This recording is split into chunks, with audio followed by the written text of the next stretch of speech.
नमस्कार दोस्तों, स्वागत है आपका हमारे YouTube चैनल में। आज की इस वीडियो में हम भाई दूज की कथा के बारे में जानेंगे। तो आइए कथा शुरू करते हैं। एक बुढ़िया माई थी, उसके 7 बेटे और एक बेटी थी। बेटी की शादी हो चुकी थी। जब भी उसके बेटे की शादी होती, फेरों के समय एक नाग आता और उसके बेटे को डस लेता था। बेटे की वहीं मृत्यु हो जाती और बहू विधवा हो जाती थी। इस तरह उसके 6 बेटे मर गए। 7वें बेटे की शादी होनी बाकी थी। इस तरह अपने बेटों के मर जाने से दुखी बूढ़ी माई रो रो के अंधी हो गई थी। भाई दूज आने को हुई तो भाई ने कहा कि मैं बहन से तिलक कराने जाऊंगा। माँ ने कहा ठीक है। उधर जब बहन को पता चला कि उसका भाई आ रहा है तो वह खुशी से पागल होकर पड़ोसन के यहाँ गई और पूछने लगी कि जब बहुत प्यारा भाई घर आए तो क्या बनाना चाहिए। पड़ोसन उसकी खुशी को देखकर जल भून गई और कह दिया कि दूध से रसोई लेप, घी में चावल पका। बहन ने ऐसा ही किया। उधर भाई जब बहन के घर जा रहा था तो उसे रास्ते में सांप मिला। सांप उसे डसने को हुआ।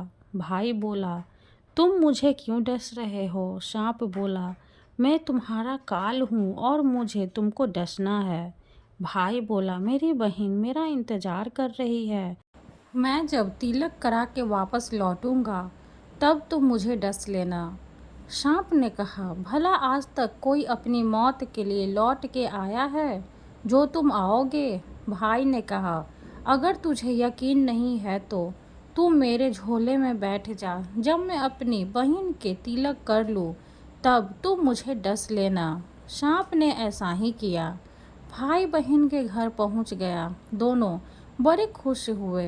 भाई बोला, बहन जल्दी से खाना दे, बड़ी भूख लगी है। बहन क्या करे, ना तो दूध की रसोई सूखे न ही घी में चावल पके। भाई ने पूछा, बहन इतनी देर क्यों लग रही है? तू क्या पका रही है? तब बहन ने बताया कि ऐसे ऐसे किया है। भाई बोला, पगली, कहीं घी में भी चावल पके हैं या दूध से कोई रसोई लीपे हैं? गोबर से रसोई लीप, दूध में चावल पका।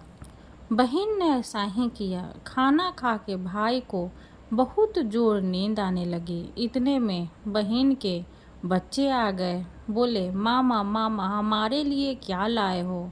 भाई बोला, मैं तो कुछ नहीं लाया हूँ। बच्चों ने वह झोला ले लिया जिसमें सांप था। जैसे ही उसे खोला उसमें से हीरे का हार निकला। बहन ने कहा, भैया तूने बताया नहीं कि तुम मेरे लिए इतना सुंदर हार लाए हो। भाई बोला, बहना तुझे पसंद है तो तू ले ले, मुझे हार का क्या करना।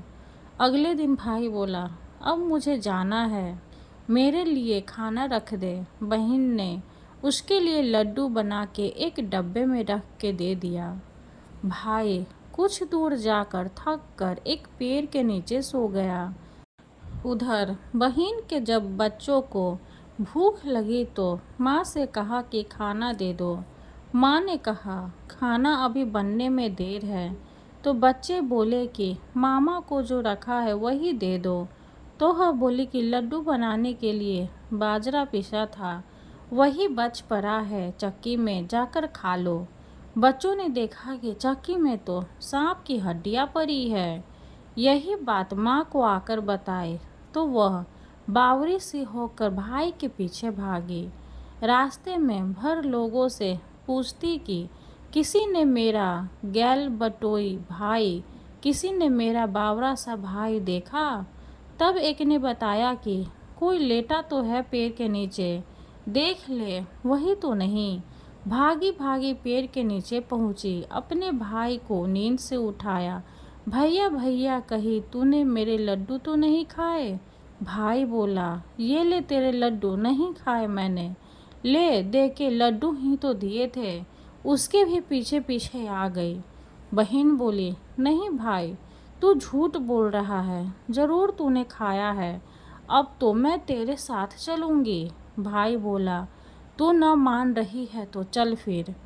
चलते चलते बहन को प्यास लगी। वह भाई को कहती है कि मुझे पानी पीना है। भाई बोला, अब मैं यहाँ तेरे लिए पानी कहाँ से लाऊं?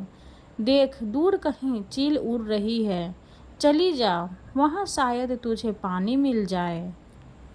तब बहन वहाँ गई और पानी पीकर जब लौट रही थी तो रास्ते में देखती है कि एक जगह जमीन में 6 शिलाएं गढ़ी है और एक बिना गढ़े रखी हुई थी। उसने एक बुढ़िया से पूछा कि ये शिलाएं कैसी है।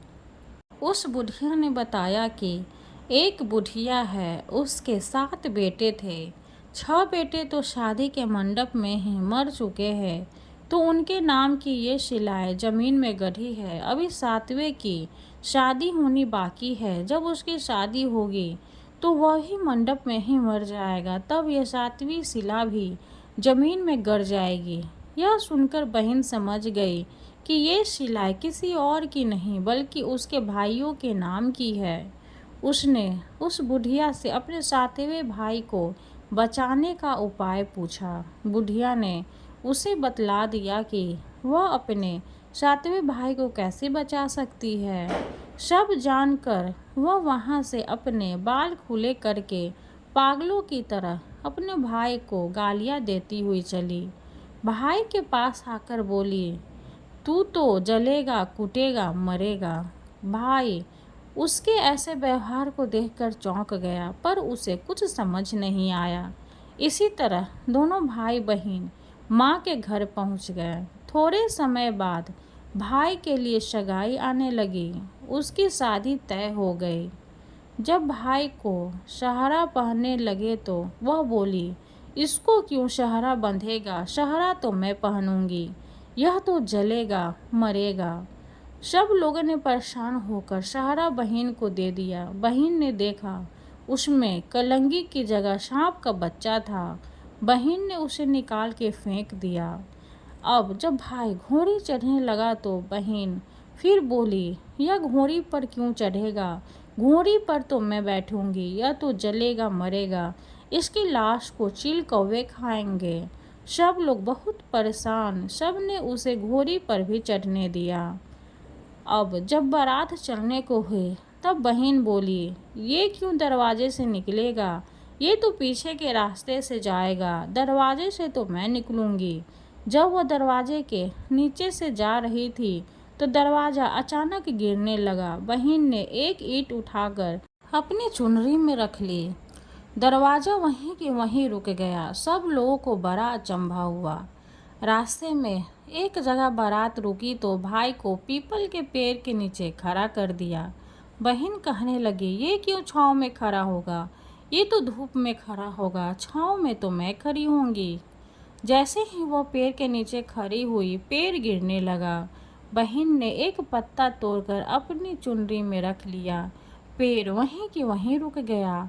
अब तो सबको विश्वास हो गया कि ये बावली कोई जादू टोना सीख कर आई है, जो बार बार अपने भाई की रक्षा कर रही है। ऐसे करते करते फेरों का समय आ गया। जब दुल्हन आई तो उसने दुल्हन के कान में कहा, अब तक तो मैंने तेरे पति को बचा लिया, अब तू ही अपने पति को और साथ ही अपने मरे हुए जेठों को बचा सकती है। फेरों के समय एक नाग आया। वो जैसे ही दूल्हे को डसने को हुआ, दुल्हन ने उसे एक लोटे में भर के ऊपर से प्लेट से बंद कर दिया। थोड़ी देर बाद नागिन लहर लहर करती आई। दुल्हन से बोली, तू मेरा पति छोड़। दुल्हन बोली, पहले तू मेरा पति छोड़। नागिन ने कहा, ठीक है, मैंने तेरा पति छोड़ा। दुल्हन, ऐसे नहीं, पहले 3 बार बोल। नागिन ने 3 बार बोला। फिर बोली कि अब मेरे पति को छोड़।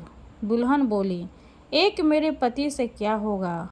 हंसने बोलने के लिए जेठ भी तो होना चाहिए, एक जेठ भी छोड़। नागिन ने जेठ के भी प्राण दे दिए। फिर दुल्हन ने कहा, एक जेठ से लड़ाई हो गई तो एक और जेठ, वो विदेश चला गया तो तीसरा जेठ भी छोड़। इस तरह एक एक करके दुल्हन ने अपने 6 जेठ जीवित करा लिए। उधर रो रो के बुढ़िया का बुरा हाल था कि अब तो मेरा 7वां बेटा भी बाकी बेटों की तरह मर जाएगा। गांव वालों ने उसे बताया कि उसके साथ बेटा और बहुएं आ रही हैं। तो बुढ़िया बोली, अगर यह बात सच हो गई तो मेरी आंखों की रोशनी वापस आ जाए और मेरे सीने से दूध की धार बहने लगे। ऐसा ही हुआ। अपने सारे बहू बेटों के देखकर वो बहुत खुश हुई। बोली, यह सब तो मेरी बावली का किया है। कहाँ है मेरी बेटी? सब बहन को ढूंढने लगे। देखा तो वह भूसे की कोठरी में सो रही थी। जब उसे पता चला कि उसका भाई सही सलामत है तो वह अपने घर को चली। उसके पीछे पीछे सारी लक्ष्मी भी जाने लगी। बुढ़िया ने कहा, बेटी पीछे मुड़ के देख, तू सारी लक्ष्मी ले जाएगी तो तेरे भाई भाभी क्या खाएंगे?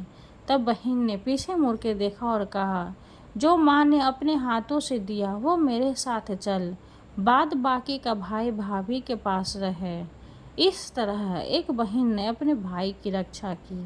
कथा समाप्त हुई। वीडियो अगर अच्छी लगे तो लाइक कर दे, चैनल को सब्सक्राइब कर दे। धन्यवाद।